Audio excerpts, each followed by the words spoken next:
Hi friends, welcome back to my channel. Informative videos కోసం నా ఛానల్ను సబ్స్క్రైబ్ చేసుకోండి. మీరు ఇంట్లో పెళ్లి పెట్టుకుని ప్రభుత్వం నుంచి రావాల్సిన ఆర్థిక సహాయం కోసం ఎదురు చూస్తున్నారా? అయితే మీకు గుడ్ న్యూస్.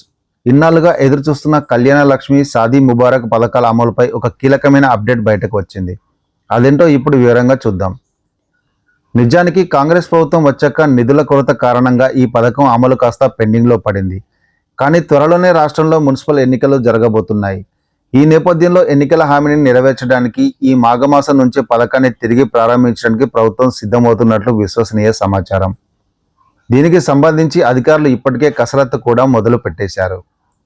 అయితే ఇక్కడ మీకో సందేహం రావచ్చు. ఎన్నికల ముందు కాంగ్రెస్ పార్టీ 6 గ్యారెంటీలో భాగంగా ₹1,00,000 పాటు తులం బంగారం కూడా ఇస్తామని చెప్పింది కదా, మరి అది ఇప్పుడు ఇస్తారా? ప్రస్తుతానికి అందుతున్న సమాచారం ప్రకారం తులం బంగారం ఇవ్వడం ఇప్పుడే సాధ్యం కాకపోవచ్చని తెలుస్తోంది. కేవలం గత ప్రభుత్వం ఇచ్చినట్లుగానే ₹1,16,000 నగదు సాయం మాత్రమే అందే అవకాశం ఎక్కువగా ఉన్నాయి. మరి ఈ డబ్బులు ఎంత ఇస్తారో, 1,00,000 ఇస్తారా లేక ఇంకో 25,000 కలిపి ఇస్తారా అన్న దానిపై మాత్రం ఇంకా క్లారిటీ రావాల్సి ఉంది. ముఖ్యమంత్రి గారు విదేశీ పర్యటన నుంచి తిరిగి వచ్చిన తర్వాత దీనిపై ఒక ఫైనల్ నిర్ణయం తీసుకుంటారని తెలుస్తోంది. అలాగే ఈ పథకం పేరును కళ్యాణ లక్ష్మి నుంచి కళ్యాణమస్తుగా మార్చే ఆలోచనలు కూడా ప్రభుత్వం ఉంది.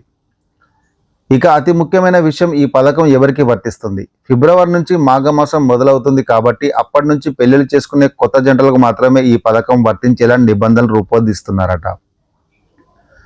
అంటే గతంలో పెళ్లిళ్ళు చేసుకుని పెండింగ్లో ఉన్నవారి పరిస్థితి ఏంటి అనే దానిపై ప్రభుత్వం ఇంకా స్పష్టమైన క్లారిటీ రావాల్సి ఉంది.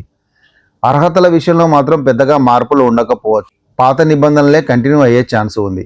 కాబట్టి ఈ మాఘమాసంలో పెళ్లిళ్ళు ప్లాన్ చేసుకుంటున్న నిరుపేద కుటుంబాలు అవసరమైన క్యాస్ట్ ఇన్కమ్ సర్టిఫికేట్ను రెడీగా పెట్టుకోవడం మంచిది. దీనిపై ప్రభుత్వం నుంచి అఫీషియల్ జీవో రాగానే పూర్తి వివరాలతో మరో వీడియో మీకు తెలియజేస్తాను. ఈ సమాచారం మీకు ఉపయోగపడితే తప్పకుండా లైక్ చేయండి మరియు మీ మిత్రులకు షేర్ చేయండి. మన ఛానల్ను సబ్స్క్రైబ్ చేసుకోవడం మర్చిపోకండి.